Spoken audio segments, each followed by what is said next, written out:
안녕하세요. 김익현 변호사입니다. 오늘 중요한 일이 있어 급히 영상을 만들어 보았어요. 오늘 공부할 게 많아요. 자세히 설명드릴게요. 이재명 대표 공직선거법 사건이 대법원 전원합의체 회부되었어요.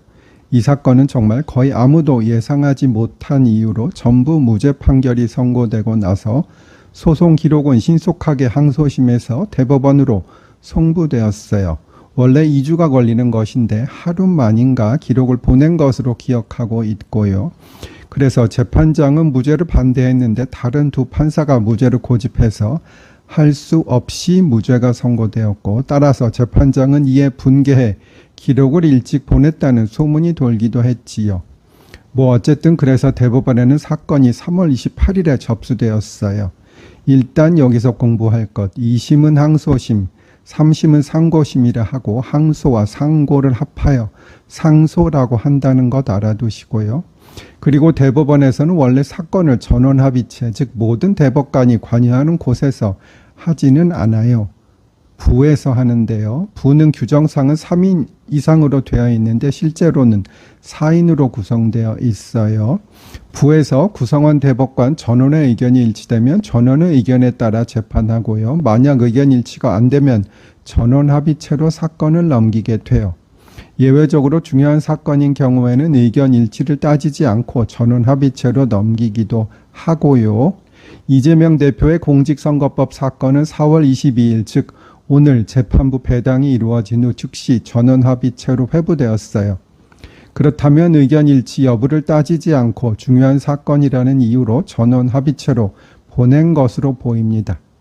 대법관 중 법원행정처장은 행정 업무로 인해 재판에서 제외되고 중앙선거관리위원장을 겸직하는 노태학 대법관의 회피 신청이 있어서 제외될 것으로 보입니다. 기억하시겠지만 헌재에서는 이머선의 동생이 윤석열 대통령 퇴진 특위의 부위원장인가 하고 정계선의 남편이 윤 대통령 탄핵 시국 선언을 해도 기피든 회피든 다 안 하고 그냥 나만 믿으란께 라고 하고 재판을 진행한 것과 비교되지요.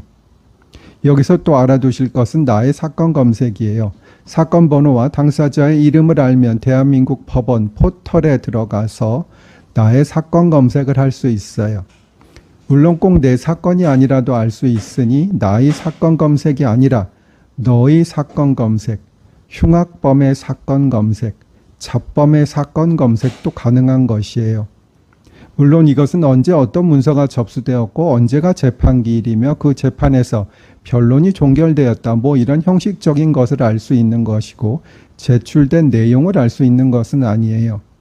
어쨌든 대법원에서 이재명 전 대표 사건을 중요하게 생각하고 있는 것으로 보이고 사건이 배당되자마자 전원합의체 보낸 것은 잘한 것으로 보입니다.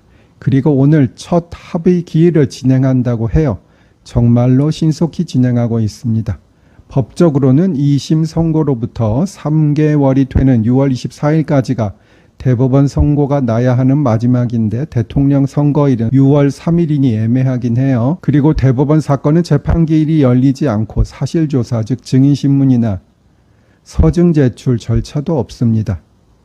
그래서 이재명 대표가 시간을 끌기도 적절하지 않고요. 이제는 언제 사건이 선고되어도 이상한 상황이 아니에요. 현실적으로는 무죄가 났기 때문에 이재명 대표가 시간을 쓸 수 없어서 시간이 많이 절약되었고요. 따라서 한 달 정도 후인 5월 하순경에도 선고가 가능한 것으로 보입니다. 대법원 입장에서도 대통령 선거에서 당선된 대통령을 상대로 형사재판을 하는 것은 어려운 점이 있으므로 조금 신속히 해서 대통령 선거일 이전에 결과를 내주는 게 여러 면에서 좋을 것으로 보입니다. 그리고 대법원은 대부분 보수 성향의 대법관들로 구성되어 있어서 헌재처럼 최악의 재판을 하지는 않을 것으로 기대해 보긴 합니다. 대법원 전원합의체는 3분의 2 이상의 의견을 요하는 것도 아니고 과반수로 결정되는 것이니만큼 2심의 무죄가 유죄로 변경될 가능성이 상당히 많지 않을까 싶긴 합니다. 다만 파기 재판을 할 수 있느냐라는 것은 이론상은 전혀 문제가 없어 보이기는 하나 실무상은 많지 않았던 것이 맞기는 합니다. 대법원에서 조금 결단을 하셔서 우리나라의 혼란에 종지부를 찍어주는 것이 좋지 않을까 생각해 봅니다. 그렇게 해야 혹시 이재명 대표가 대통령이 된다면 재판이 중단되느냐 아니냐를 가지고 또 나라가 두 쪽 나는 일을 막을 수 있다고 생각합니다.